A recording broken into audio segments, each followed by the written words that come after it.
What is going on, everybody? Trying to keep up with my YouTube stuff. Got my Justice League shirt on. I'm sitting here in the car at a stoplight, but we're about 5 hours after it has been said that there is a new player in town. No, I'm kidding.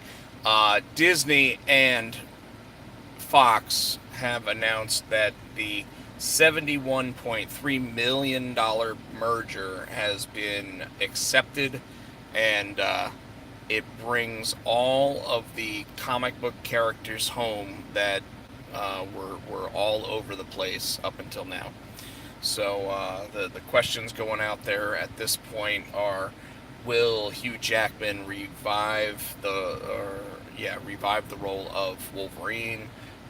Will Marvel actually scrap the old movies that were already in production? Um, will Deadpool 3 actually be Deadpool 3, or will it be X Force slash Deadpool 3? All of these questions, no real answers for right now. It's pretty interesting. There's Raleigh SuperCon going on downtown Raleigh right now, but overall, you gotta look at this and you gotta wonder whether or not.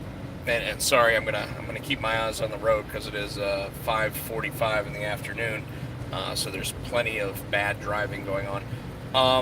You have to wonder whether or not Marvel actually likes what Fox was doing with a bunch of these characters and a bunch of these movies, and if they didn't, um, are they just going to go ahead and scrap it? I was reading an article earlier today, and I don't remember who it was, so I apologize for that. But they were basically saying that Dark Phoenix and New Mutants may be completely scrapped because the Dark Phoenix movie almost seemed like all of the characters were actually phoning in their performances and not really caring about the characters the way that they had just a couple movies ago. I tend to look at that and go, you look at Days of Future Past, and it brought back the old cast, it brought in the new cast, and it let everybody work together. On screen, obviously off screen they really didn't. There were a couple actors that did. You did get to see James McAvoy and Patrick Stewart work together, and that really should have lit a fire into James McAvoy to make sure that his performance as Professor X was absolutely like backed. Um, but then again, Ian McKellen and Michael Fassbender did not get to work together, and because they didn't get to work together, you kind of get the idea that it's possible that Michael Fassbender could have phoned it in, or Ian McKellen could have phoned it in, or whatever. But with Bryan Singer being the director of that film, you kind of felt like it was all going to be in line the way that it needed to, and everything else. So with the Dark Phoenix movie being the, I guess, fourth movie of this new generation of X-Men films. Obviously, starting First Class, then Days of Future Past, then Apocalypse, and now the new one, Dark Phoenix. You got to look at that and wonder whether or not people like Sophie Turner are really putting in all of the effort possible, because you don't have Bryan Singer being the director of it. You've got Simon Kinberg doing the directing, if I remember correctly. So you have a different director actually working on the film than you've had in the previous two, and as such, you might not have the same drive and determination from the actors because they're legally contracted to make the movie. And now the question is whether or not Fox will get the movie out before the entire acquisition from Disney comes about. Because if Disney has their way, do they actually want that movie to be seen by public audiences? So there's actually see these films leaked by people that actually have them, similar to how X-Men Origins Wolverine was done. And I hope that's not the case.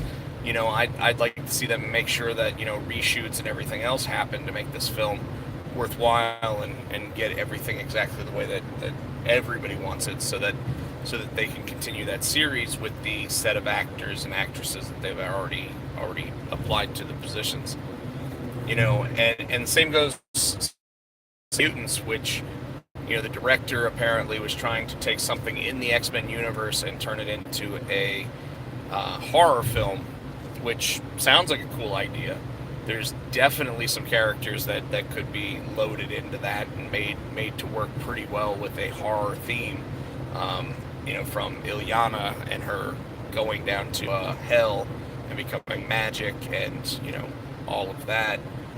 So it's interesting to think about. It's interesting to see what they plan on doing with that. And obviously the other one is because Deadpool is so familiar in everybody's minds, and two successful films, whether or not they're going to make X-Force, which looked like it was going to be the next film, or whether or not they will rebrand it as Deadpool 3 X-Force. So it's very possible that, instead of being DP3 or X-Force 1, you actually have it being Deadpool 3 X-Force as the subtitle for it, which makes a lot of sense. Obviously you've got an established franchise with the M or R rating if you're talking about video games compared to movies. So taking that and actually turning it into a sequel of sorts, instead of just going, okay, well, now that we've announced X-Force, we'll put it in there as X-Force. It almost makes sense to actually turn it into Deadpool 3. So the question out there to all of you is whether or not you think it's smart for Disney to turn this into its own wing of the Marvel movie universe, or whether or not you think they ought to take all those characters and start applying them into the films. I stand firmly that we're going to see something that allows for the universe change at the end of Avengers 4, and I almost think that at the end of the film, what will actually happen is the Fantastic Four showing up and making sure that they help Earth's Mightiest Heroes, the Avengers, taking down Thanos and resetting the world. Be pretty interesting to do it and actually have the Fantastic Four show up and then have them sit there and go, oh my god, we remember you, and yet the film audience may have no idea who they are unless they've watched the terrible Josh Trank movie or the previous Fox movies, which don't hold up very well, but are not the worst movies ever made. So yes, I'll probably take some flack for that. You can leave it in the comments if you want to. Want to go ahead and thank people like Austin Klitschka for having me on his vlog of San Diego Comic-Con the last one. I'm back home in North Carolina now. Like I said, I'm driving down the road. That's why I'm not looking at the camera very often. But it was pretty awesome being on his. It was awesome being on Mike S. Miller's video the first night of San Diego Comic-Con. So hopefully you guys check out their pages and their views. Overall, though, I had a blast. It was a great time. This weekend we've got Raleigh SuperCon. I'm actually not there right now. Wasn't able to procure a table, and our San Diego Comic-Con stuff that was coming back for Junior High Horrors did not exactly make it back in time. So I will be out at Raleigh SuperCon tomorrow with my buddy Chris Edge, and we will be taking photos and doing some press stuff with press passes for it. So that'll be pretty awesome. I will stop by Billy Parker's table.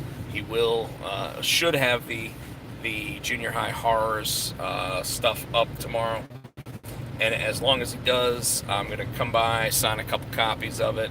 So if you're in the area tomorrow and you have not had a chance to check out Junior High Horrors yet, make sure you swing by Billy Parker's table. I'll be there sometime probably afternoon, so I'd love to see you. Come on out, check us out, check out the book.